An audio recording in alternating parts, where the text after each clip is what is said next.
Hallelujah, praise the Lord. ஆண்டவராகிய இயேசு கிறிஸ்து நாமத்தினாலே உங்களை வாழ்த்துகிறேன்.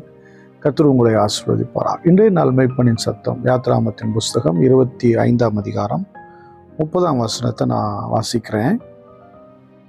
மேஜையின் மேல் நித்தமும் என் சந்நிதியில் சமூக தப்பங்களை வைக்க கடவாய். ஆமாம், ஆசரிப்பு கூடாரத்துக்குள்ள செய்ய வேண்டிய சில விஷயங்களை ஆண்டவராகிய தேவன் மோசேக்கு சொல்லிக் கொடுக்குறாரு. அது ஆரோனுக்கு அவன் கற்பிக்க கடவன்.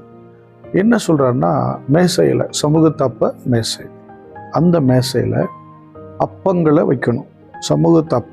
சமூகத்தப்பங்கள் அப்படின்னா தேவனுடைய சமூகத்திற்கென்று செய்யப்பட வேண்டியது, அங்கே தான் வைக்கணும். அது எப்படின்னு சொன்னால், தினந்தோறும் அப்பங்களை செய்து கொண்டு வந்து வைக்கணும்.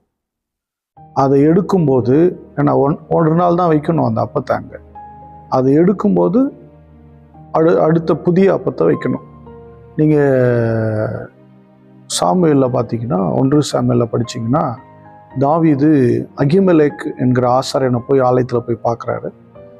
சவுலுக்கு பயந்து இவங்க என்ன பண்ணுறாங்க, தாவீதுடைய பிரயாணம் கிளம்புகிறது. அப்போ அங்கே போகும்போது பசி, இவருக்கு பயங்கர பசி, ஏதாவது ஒரு 5 அப்பமாவது கொடுங்க அப்படின்னு சொல்லி கேட்குறாரு. அப்போ அந்த அகிமெலேக் சொல்கிறான், இப்போ பரிசுத்த அப்பம் தவிர வேறொரு அப்பம் இல்லை அப்படின்னு அவர் சொல்கிறத அங்கே பார்க்க முடியுது.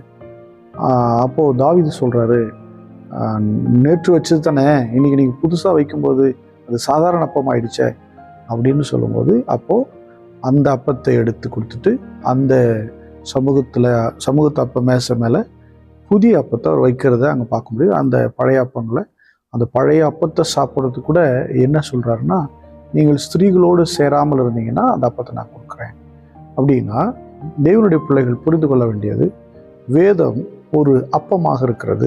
இந்த வேத புத்தகத்தை சில பேர் உதாசீனமாக வாசிக்கிறத பார்க்குறோம், கேள்விப்படுகிறோம். நீங்கள் எந்த மத வழிபாட்டில் இருக்கிறவங்க பார்த்தீங்கன்னா, அவங்களும் வேதத்துக்கு ஒரு ஸ்டாண்டு மாதிரி வச்சுருப்பாங்க, ரொம்ப ஸ்பெஷலாக வச்சுருப்பாங்க. நம்ம கிறிஸ்துவர் தான் என்ன பண்ணுறதில்ல, இந்த வேதத்தை ரொம்ப பத்திரமாக வைக்கிற மாதிரி எல்லாம் தெரியல, அக்கல் வச்சுட்டு போகிறாலாம் இருக்கிறாங்க.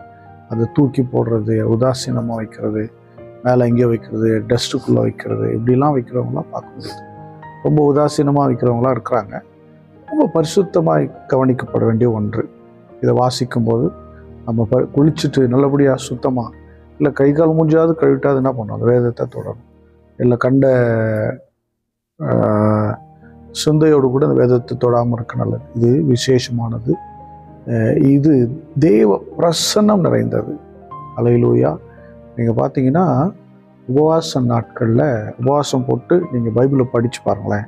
முழங்கால நின்னோ இல்லை உட்கார்ந்தோ உபவாசம் போட்டு வேதத்தை படிக்கணுன்றதுக்காகவே நீங்கள் என்ன பண்ணுங்கள், நீங்கள் உபவாசம் போட்டு பாருங்களேன். வேதத்தில் ஆழம் தெரியணும், நீங்கள் உபவாசம் போட்டு படிச்சிங்கன்னா கர்த்தர் இந்த வேதத்தில் இருக்கிற ஆழங்களை அப்படியே பளிச்சென்று காண்பிப்பார். நீங்கள் பார்த்தீங்கன்னா, அந்த உபவாசம் உங்களுக்கு உபவாசமாகவே தெரியாது, ஃபுல்லாக சாப்பிட்ட மாதிரி ஒரு திருப்தி இருக்கும். ஏன்னா அந்த வேர்ட்ஸ் உள்ளே நிரம்பிடுச்சு.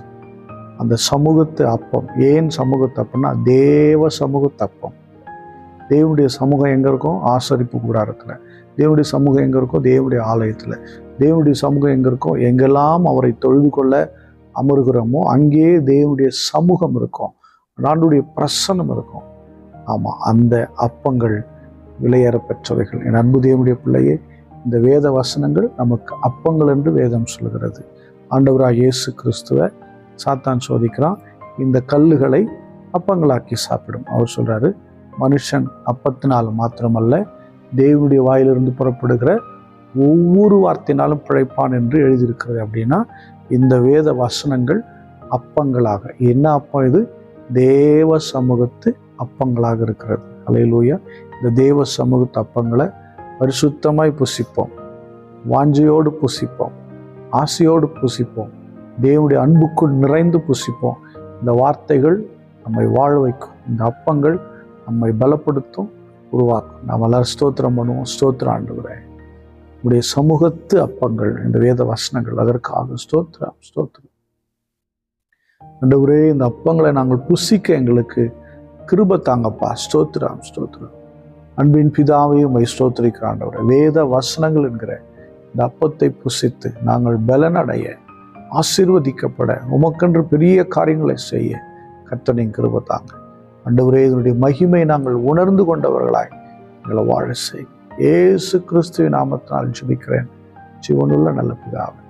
ஆமென். God bless you. Bye bye.